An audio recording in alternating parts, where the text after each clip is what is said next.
everyone, my name is Lucy. Today I'll read Razkids. I'm the small one. I'm at 8 years old. I'm smaller than everyone else in my age.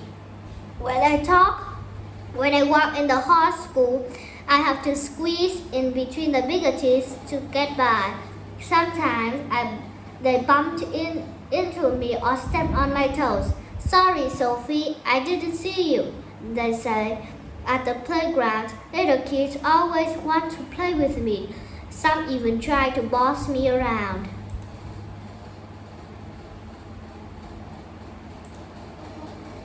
My best friend Casey is one of the tallest kids in second grade. Her legs are so long that when she walks, I have to jump to keep up with her. Sometimes grown-ups ask her, "Who's your little friend?" One day while I was over at Casey's house, her grandma thought Casey was babysitting me.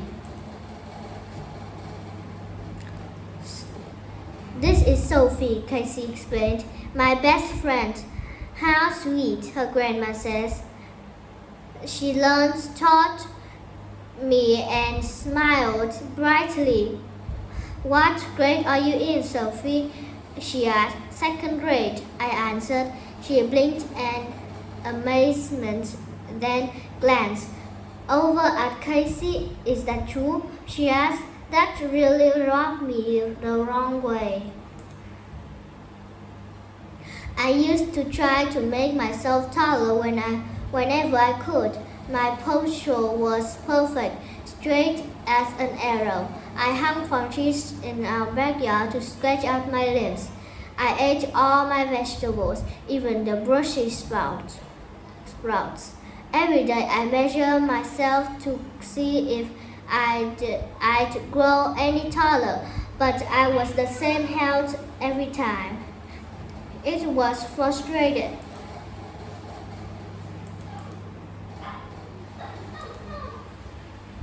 "Don't worry," Mom says. "Don't let my size slow me down, and neither should you. Besides, being small has its advantage." One day, Mr. Alvarez announced to the class we'll be putting on a spring play. "You should try out to the lead role." Casey encouraged me.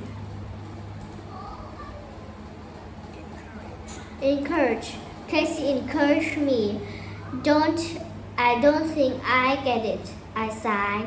"Miss Alvarez probably wants someone bigger. Once you see how good you are, you get the part," she says.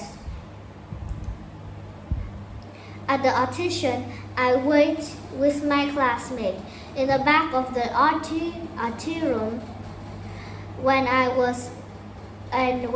was my turn, I walked up to the center of the stage.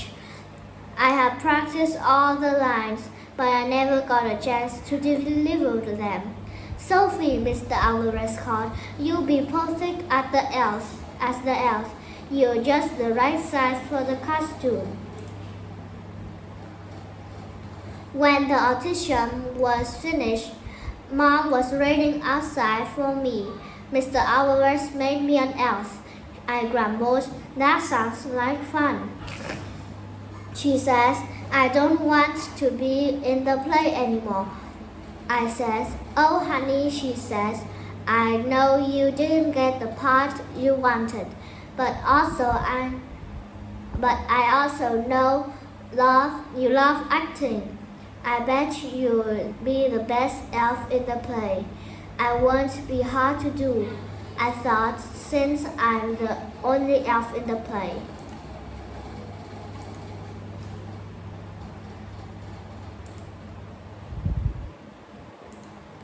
That night of the show, my first line came early.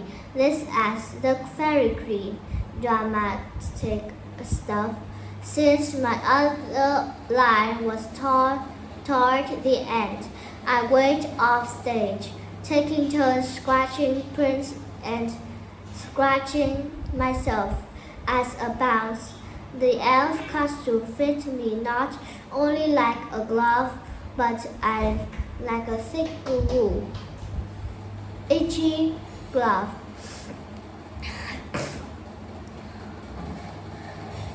When it was time for the grand final, Miss Alvarez placed the prince inside a box, and the box was brought on stage. When Mia opened the box, Prince jumped out as his planned, but she jumped into the giant mushroom which fell over.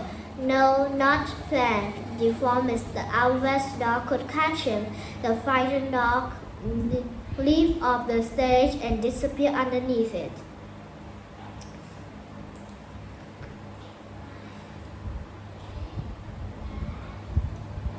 Miss Alvarez caught him, but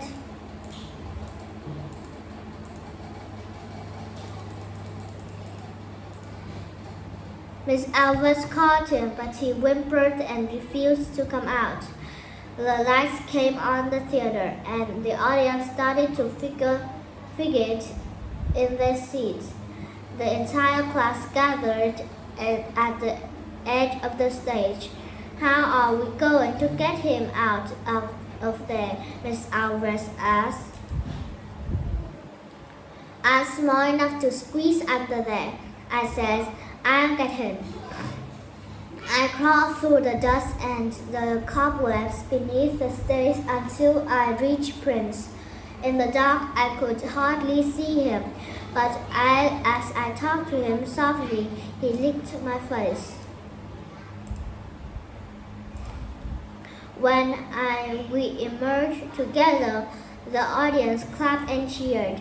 I guess every dog had its day. In fact, we got more applause than the stars of the end of the show. My parents were proud, and so was I. After that, I stopped worrying so much about my size. In fact, I decided that Mom was right. After all, being small has its advantage. Goodbye, everyone. See you again. Thanks for watching my video.